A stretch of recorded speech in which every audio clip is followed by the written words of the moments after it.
दुःखात सुखाची साखर ठेवून जोडली जन्माची नाती।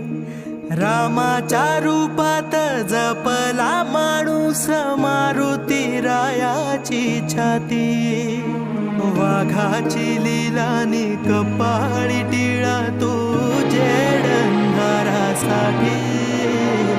भनक भीतीची नवती भवती आभाळ रे माझ्या पाठी।